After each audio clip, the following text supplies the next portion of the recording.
Hello guys, welcome back to my channel. তো আজকে এখন আমি রেডি হয়েছি একটু লালগড়ায় যাওয়ার জন্য, কারণ মা বাবা যাচ্ছে উত্তর ভারত ঘুরতে ওই 17-18 দিনের ট্যুর। সেই জন্য রেডি হয়ে গেছি মা বাবাকে বাসে তুলতে যাওয়ার জন্য। তো চলো বাইরে যাই, বাইরে গিয়ে এখন আমরা লালগড়ে পৌঁছে গেলাম। আর আমার চুলের অবস্থা দেখো, বাইকে এসেছিলাম তো মা বাবা পেছনে টোটোয় আসছে, আর ওই সামনে আছে এখানে জল নেবে এক পেটি, ওই জন্য দাঁড়িয়েছিলাম। আর আগে আছে বোন আর একটা দাদা ভাই। তারপর আমরা বাসের এখানে চলে এলাম সবাই মিলে।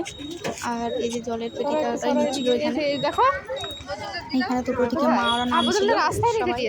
আর আমরা তার আগে পৌঁছে গেছিলাম, নীলকে দেখো খাওয়া শুরু করে দিয়েছি।